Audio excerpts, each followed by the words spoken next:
I'm suggesting today is that we need to do a little history lesson, go back, turn a few pages, and try to realize where that all came from. Now again, I am a child of the 70s, okay? I was in high school in the 70s, junior high school. I graduated from high school in 1976. And there was a camaraderie. We had the afros, we had the fros, we had the fists. This was us in the 70s. And that was off the heels of the 60s. So you're talking about the Civil Rights Movement. And during the Civil Rights Movement, you're talking about the Black Panthers. You're talking about Stokely Carmichael. You're talking about SNCC. You're talking about a lot of other black organizations. It just wasn't Martin Luther King Jr. As a matter of fact, the reason the government was so compliant and so willing, Lyndon Johnson so willing to side with Martin Luther King Jr. were because they didn't want to face those other rough brothers out there that weren't willing to turn the other cheek, that weren't willing to take a punch, okay? And so Martin Luther King Jr. then, for them, was the lesser of two evils. Because who wouldn't have rather had an entire race of people in a country in a subjugated condition? But they realized what was going on. And we need to realize, too, why Martin Luther King was embraced. Why the 70s came out with the Black Panthers and a pride among black people, black and I'm proud. And why are we in the place we're in today where we don't mind victimizing, killing, robbing, and stealing from each other? And so we take that little history lesson back and we recognize that there was a lot going on to the Civil Rights Movement. That we had Cuba over there, Fidel Castro. Fidel Castro was an attorney that could have lived a pretty, middle-class life in Cuba. But instead, he decided to have a revolution to kick out the corrupt Batista government, a government that was in bed with the United States government, and as well in bed with the United States mafia, okay? They were pimping the people of Cuba terribly. And Fidel's revolution was a revolution to kick those people out. Don't be fooled. The only reason we have such a negative view of Cuba today is because we didn't have social media back then. If there was social media back then, the truths would have been exposed, and Fidel Castro probably would have been a hero, for real. And that's simply the way that it was. But anyway, our government was looking at Fidel Castro, who had a connection with the black people in America, who actually, when he'd come to the UN, he would stop in Harlem and visit with black folks. I remember visiting with Malcolm X, as a matter of fact. And the relationship was so strong between Fidel and the black community because black folks were watching. I mean, you're talking about black folks that were veterans from World War II. You're talking about black folks that were veterans from Korea. You're talking about black folks, veterans, during the Vietnam conflict, are now coming back to America, still suffering through ill treatment, racial ill treatment, and they're looking at this nation, Fidel Castro, who's able to overthrow a corrupt government, and they're getting ideas. And so we want to look at Fidel Castro and say, well, he's a terrible guy, That's because that's what we were told. And you can look at guys like Marco Rubio, and they're going to talk about how bad Fidel was and the government was and all that. But think about this. They had a corrupt government. You can Google it. Batista was the president of Cuba who was overthrown by Castro. He was in bed with our mafia. It's all over the internet. All you got to do is Google it. He was in bed with the United States, and the people were living in abject poverty. Okay, that's what the revolution was about. And you had, the concern was of the United States government that these black people that are being oppressed in America are looking at Cuba, especially all these military people that have military training, have ordnance training, have strategic training and all this, that they're not going to be putting up with this mess that's going on in this country. That's what you get all through Africa. Even Cuba and Che Guevara, all down through Africa, helping the people revolt against the colonizers in Africa. And I'm telling you, that the European powers and even the American government, they didn't like what was even going on in Africa. They didn't like that because they thought it could be catching here in America. The Patrice Lumumba, a beer salesman, is now president of the Congo, elected by the people. Assassinated, as it turns out, by the Belgians, and with some help from our own CIA intelligence. So I mean, there's a lot of stuff going on. Why Martin Luther King Jr. was so successful because of the potential, the consideration that black folks were going to rise up back in the day. I wouldn't advise that nowadays, technology is such. But you don't need to today, and we're going to get to that as well. Your freedom isn't based on revolution today, unless it's a revolution of your own mind. But getting back to this thing with black people. So black people then came up with a pride. Black and I'm proud. Now, I mean, I was really kind of too young for the, the Black Panthers and all that. I think I was about the 8th grade or so. But guess what? I would wear, my dad was in Vietnam, and he'd send those little black Vietnamese jackets, most of us wore as dependents. But I'd wear that with a white turtleneck shirt, a black beret, and, sunglasses with a switchblade in my pocket. That because I was influenced. There was a pride, there was a black pride that we had, even as young as the 8th grade when I was in it.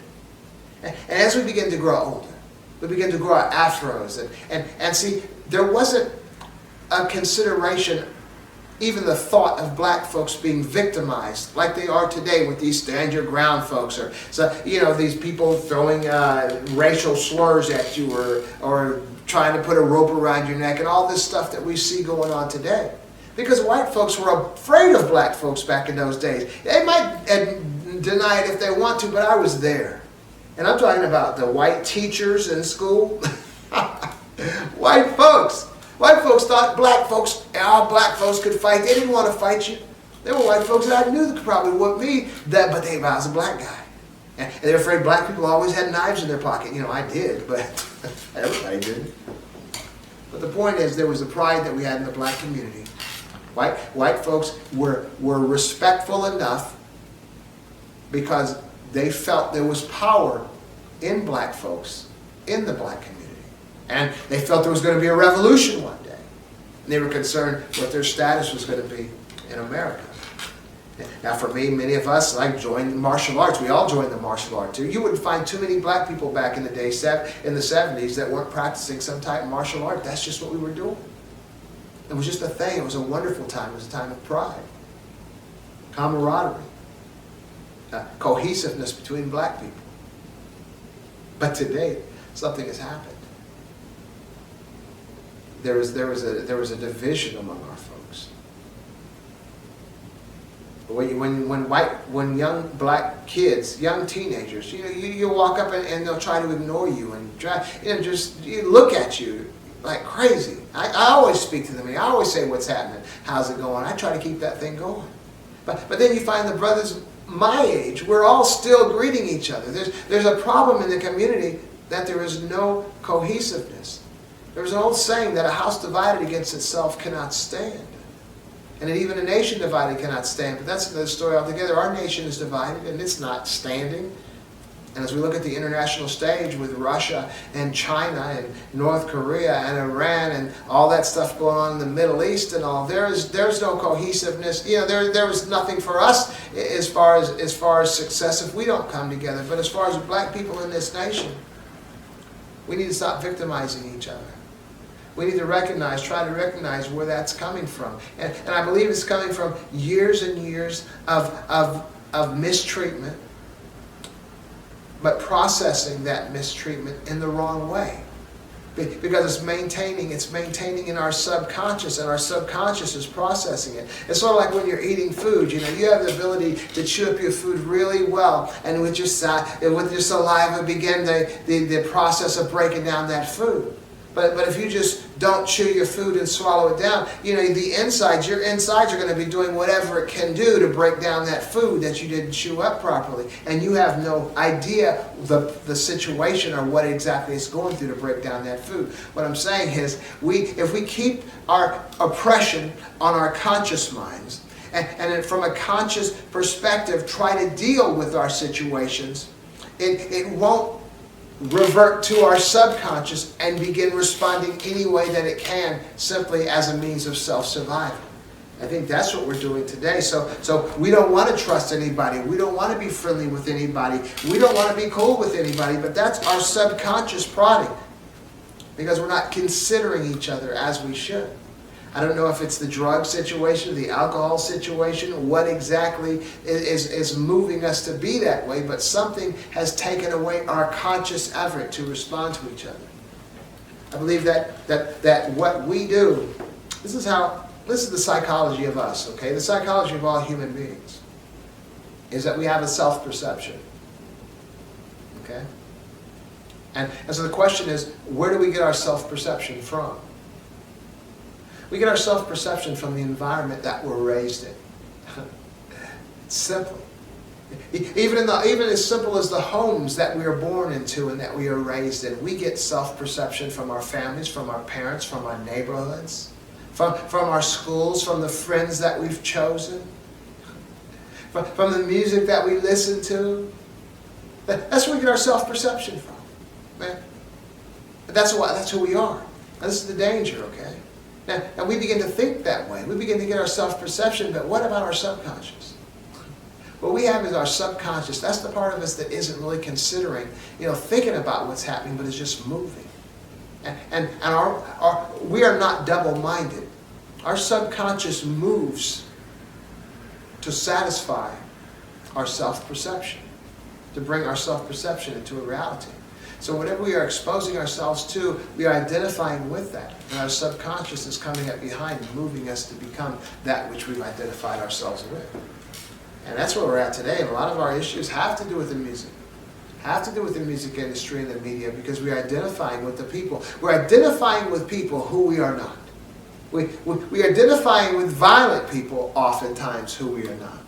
We're identifying with womanizing people who we are not. As women, we're identifying with hoes, which we are not.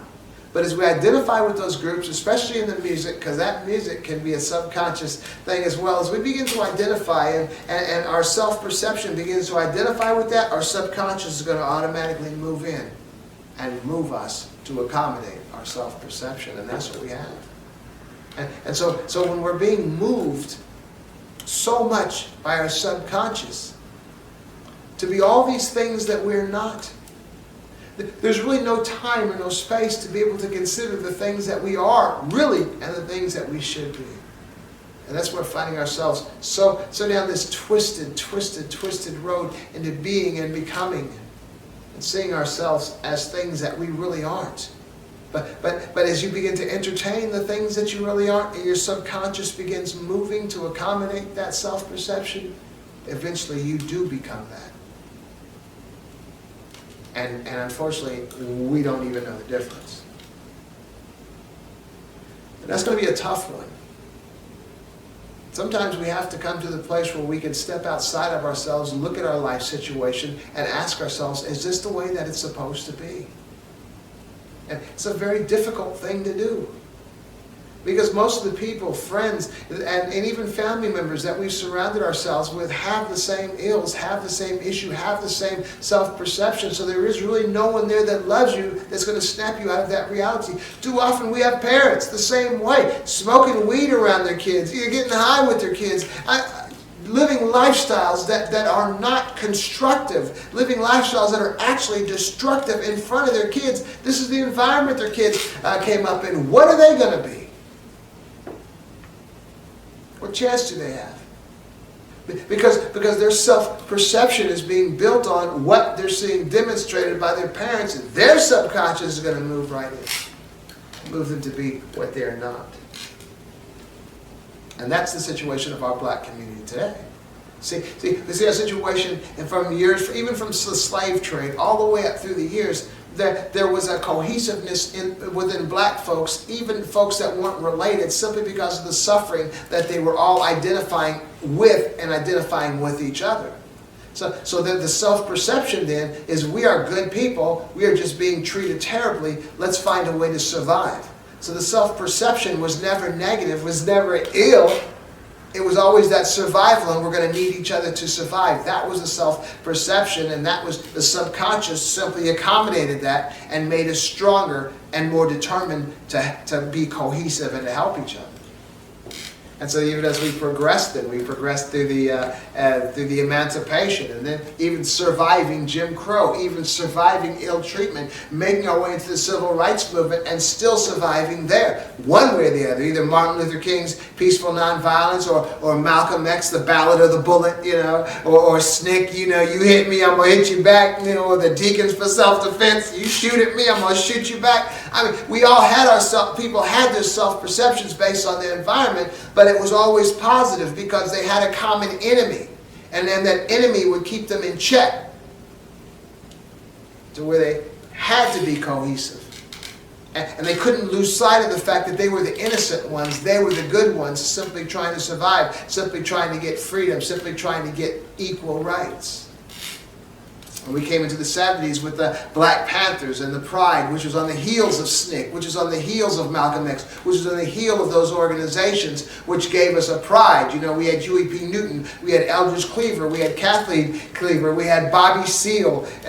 We had all these brothers that we could look to that were not weak, that were strong. We had a pride. We had legions of black folks wearing black leather jackets and afros, and we were strong.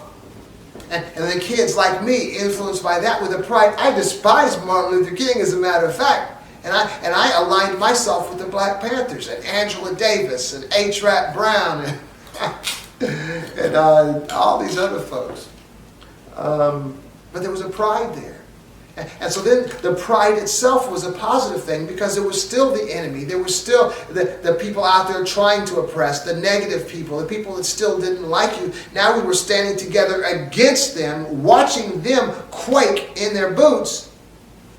And so that was a positiveness that still kept us cohesive, still kept us well, still kept us together with a positive mindset about ourselves. But then the entropy of these organizations began. They started falling apart. You're talking about the drug scene.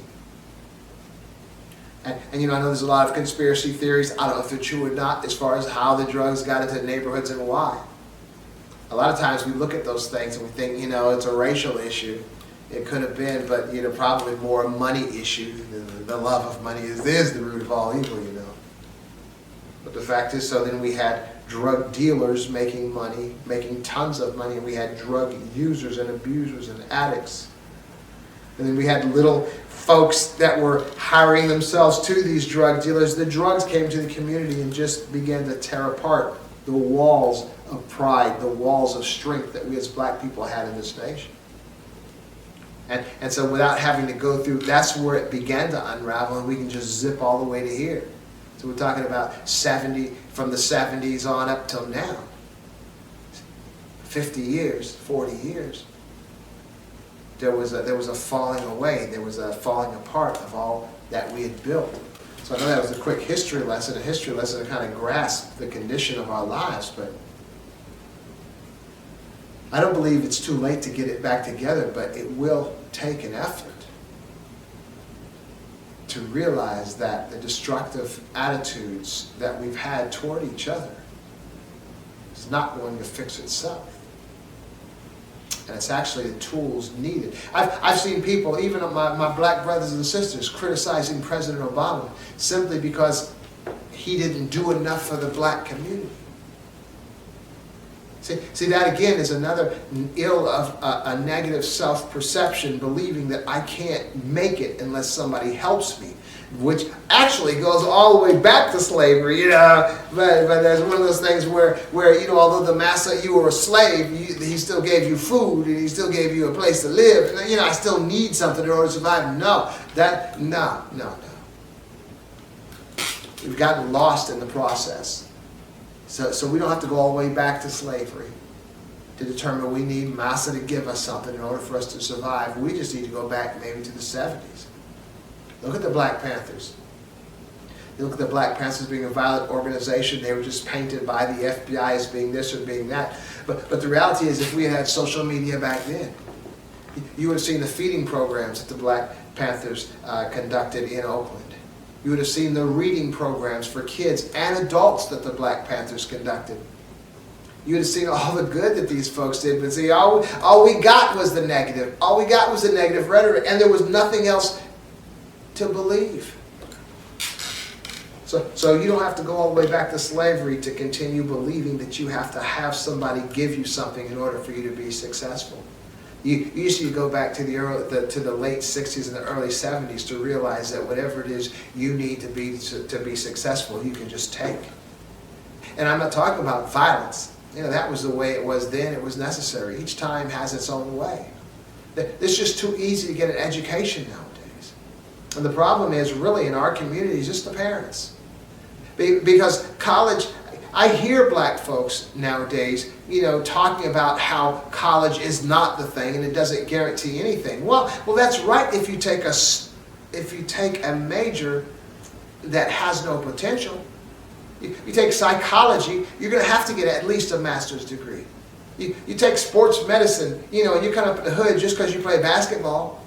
There's all kinds of degrees that aren't going to mean a thing. And so, of course, college, if you take the wrong college course, and the problem is that the parents aren't involved early on. You have to be involved early on so your child will be ready to go to college. Your child will be ready to pass those classes, those algebra classes, those advanced algebra classes, and the statistics and the physics and the economics and the accounting and all that stuff.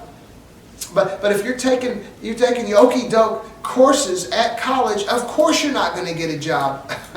And college will be nothing to you. And the only reason we're taking those type courses is because we're not prepared to take regular courses that will take you into a good career field because we didn't have that insight, those study habits, even the knowledge garnered from proper study growing up. And I'm telling you, my daughter, we're in there from the time she's been from in the first grade on. We've been there with her, making sure the homework is right, helping her when she needs help, guiding her, directing her, making her study, watching. And now with schools today, I don't know how it is in the public school system. We have her in this private school, but they're on Canvas, which is an internet program, which is what I use in college, where you can monitor every grade, every project, every quiz that kid takes is right there. But if you don't utilize that tool, it's still a parent's job. A parent's job just isn't to feed the kid and put the roof over the head. A parent's job, in my opinion, is to make sure that child is prepared so that when they go out into the world, they're going to do well, they're going to be successful. My job as a parent is to make sure my kids will end up better than me. That's the way I look at it. So if you're not preparing your child actually to be ready for college when they graduate from high school, see, just graduate from high school and now they're going to college doesn't mean they're going to be successful. If they don't have good study habits, if they're smoking weed, come on, it's not going to work. There are too many black folks, young in their 20s and 30s and 40s that I know that are trying to pay back school loans that they took out when they went to college after high school and eventually dropped out because they just couldn't make it. So not only did they not get their degree, now they're having to pay back the loan from the money that they got when they were trying to go to school. Why didn't they make it? Because they weren't prepared to go to college when they went to college. That starts in the 5th, 6th, 7th, and 8th grade. And I guarantee you this, if you parents are smoking weed, drinking alcohol, high, buzz, going out, it's Friday night, all that stuff, come on now. You're the one condemning your child to a future of mediocrity. And I don't even know if I want to say it's the child's fault, because a child is a child. If my child had her way from the 5th grade up, she probably wouldn't be going to bed till 2 in the morning. She'd be eating whatever she wanted to be eating. She'd be all, junior, eating the wrong kind of foods, teeth falling out from sugar. I mean, come on now. Our job as parents, you can't let that kid do whatever they want to do. You have to guide them. And it's the same thing with their scholastics. And what I'm suggesting is, now I started going to school about 10 years ago. I started going to school when my daughter was 3 years old. And so I always kind of struggled with math when I was in high school. But what was fortunate was I hit college algebra at Sinclair about the same time she was starting into like fractions and all that. So I always got to stay a little bit ahead of her in math, so I was able to help her. Now I'll tell you this, there have been times she was here over the years, mostly around the 7th and 8th grade, around the 4th, 5th, and 6th grade, that she was struggling with certain kind of math that they were giving her. I ain't going to say 5th, 6th grade, but yeah, they were giving her some tough math. And there were times I'd be helping her, trying to help her get it, I'd say, honey, just go to bed. And I would be up until 1 in the morning on the internet, on on YouTube, or on Khan Academy, and certain other math sites, trying to figure out how to do those programs. And then I'd wake her up maybe an hour earlier before school, and I'd show her how to do that problem that I spent all night, all morning figuring out for myself. There's a responsibility that we have. And we got to have that, create a particular community environment, and it probably starts within our home. And as our children begin to see those good grades come in, see those C's and turning into B's, turning into A's, and just being on top, beyond the curve, and then being able to go to college, being able to do well, we'll be able to help take them out of that particular cycle that many of our kids are involved in. I would like to see all of our kids be well. My wife has a program. She has like a daycare, mentoring, and a preschool program. And in her mind, her focus is to make sure it's not just a babysitting thing. It's to make sure these young kids begin to see a new way of thinking. Of course, sometimes they go back into their environments and it's kind of jacked up, but she's trying her best. She realizes, I spent a lot of years at juvenile detention, 17 years going down there, talking to those young people. And it's almost like when you get to that age, it's like almost too late. But if you start with these kids when they're like, preschool and early school age, that's early enough to begin to change their trajectory. And so I'm especially talking to you young parents out there and grandparents. I know some of y'all take care of your babies too, your grandkids too, that you need to get educated more, just so you could stay up with these kids. It's free on the internet. It's free on YouTube. Whatever it is you need to teach them, whatever they might be struggling with, it's all on the internet. You have every library, every source and resource available at your fingertips on that internet that you can help your kids. Because we have to come out of this mess. And I'm telling you, as we begin to do well, and our kids begin to do well, and their friends begin to do well, they will have a positive self-image. And they will not begin to hate that which is within them that other people despise. You have to come to a point, as black people, that's what we're going to close with, because I've been going on and on. But one of my pet peeves, I guess, is watching black people on Facebook complaining about what white people are doing to them, complaining about what the authorities are doing to them, complaining about that somebody said the N-word, complaining what somebody said about black people, and all that stuff. Man, if you take care of your business and you get yourself together, it won't matter what folks say, because it won't affect you at all. But if we're just sitting around, getting that buzz, living mediocre lifestyle, but still have access to a keyboard, we're going to be SMHing all day, and our lives and the lives of our children will never change. It's up to you. It's up to me. We can do it. But anyway, I think I've bit your ear way, way too long, this program. But I do want to thank you for listening. And I want to invite you to listen again. You take care. Bye.